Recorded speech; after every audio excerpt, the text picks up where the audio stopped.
ایک قوم जिसे अल्लाह ने जमीन की सबसे ताकतवर नस्लों में पैदा किया। बादलों को चीरते पहाड़, सोने की तरह चमकती जमीन, ताकतवर जिस्म, रिस्क की फरावानी, ये थी कौम आद। मगर नेमत जब हुरूर में बदल जाए तो कौमें तबाही के दहाने पर पहुंच जाती हैं। हजरत हूद अलैहिस्सलाम ने अपनी कौम से फरमाया, ऐ मेरी कौम, अल्लाह के सिवा किसी की इबादत न करो, वही तुम्हारा रब है, वही तुम्हें रिस्क देने वाला है। ऐ मेरी कौम, अल्लाह के सिवा किसी की इबादत मत करो, वही तुम्हारा रब है, वही तुम्हें रिस्क देने वाला है। मगर जवाब हंसी, मजाक और तकब्बुर।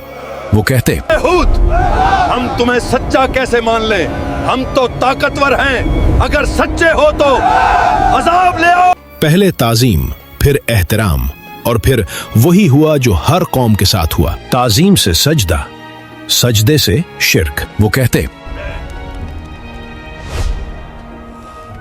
मेरा बूत ज्यादा ताकतवर है, झूठ बोलता है, हमारे खुदा कभी हमें तन्हा नहीं छोड़ेंगे।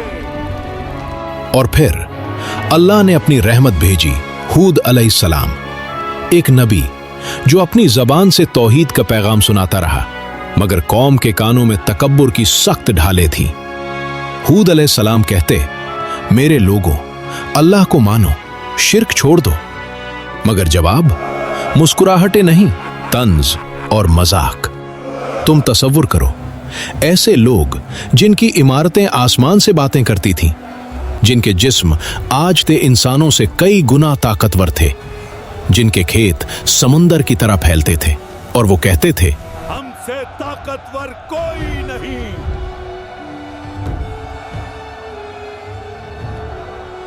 बस यही जुमला हर कौम की तबाही लिख देता है।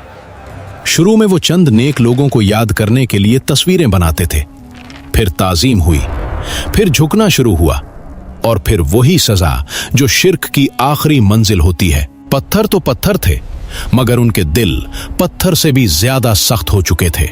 हूद अलैहिस्सलाम ने उन्हें मोहब्बत से बुलाया, नरमी से भी, जोर से भी, रात में भी, दिन में भी। मगर दिलों पर कुफ्र लग जाए तो जन्नत की बात भी मजाक लगती है। और हूद अलैहिस्सलाम रात के अंधेरे में आसमान की तरफ देखकर रोते और कहते, या रब, मैंने पूरी कोशिश कर ली, लेकिन ये बदलने वाले नहीं। पहली सजा ये आई कि रहमत के दरवाजे बंद हो गए, बारिश रुक गई, जमीन झुलसी हुई राख बन गई, खिजूरें सूख गई, न पानी, न बारिश, न हवाएं, सिर्फ आग जैसी तपिश। लेकिन इनकार न बदला। फिर एक दिन दूर आसमान पर काला बादल उठा, लोग खुशी से चीखने लगे, बारिश आ रही है। मगर वो नहीं जानते थे कि ये बादल रहमत नहीं, वो सिसाह तूफान था जिसमें उनकी तबाही लिखी हुई थी। हूद अलैहिस्सलाम आखिरी बार खड़े हुए कौम के दरमियान।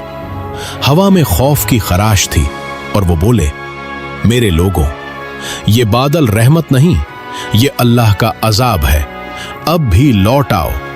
मगर सरदारों ने तहका लगाया, जो करना है कर लो हूद, हम नहीं झुकेंगे। जो करना है कर लो हूद, हम नहीं झुकेंगे। और फिर अल्लाह का हुक्म नाजिल हुआ, एक ऐसी आंधी जिसके थपेड़े पहाड़ों की जड़ें हिला दी, एक ऐसी सर्द चीखती हुई हवा जिसे कुरान ने सरसर कहा, ऐसी कि हड्डियों में दाखिल होकर रूह को जला दे। वो आंधी पहले एक लहर में आई, फिर दूसरी, फिर पूरी वादी चीखों से भर गई। 7 रातें, 8 दिन, सिर्फ तूफान की चीख। घर गिर रहे थे, महल रेत में बदल रहे थे। ताकतवर मर्द जो कभी जोर से कदम मारते तो जमीन कांपती, आज इसी जमीन पर बेबस पड़े थे। ये वो लम्हा था जब इंसान समझता है कि ताकत हमेशा अल्लाह की थी। लेकिन हूद अलैहिस्सलाम और उनके चंद साथी एक छोटे से खेमे में खड़े थे।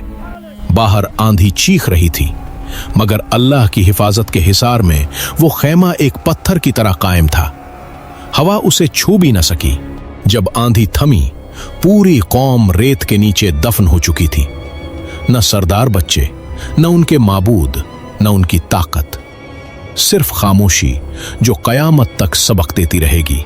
हूद अलैहिस्सलाम अपने साथियों के साथ सरसब्ज वादी की तरफ बढ़ते गए और कहते जाते, सब तारीफें उस रब के लिए जो अपने बंदों को कभी तन्हा नहीं छोड़ता।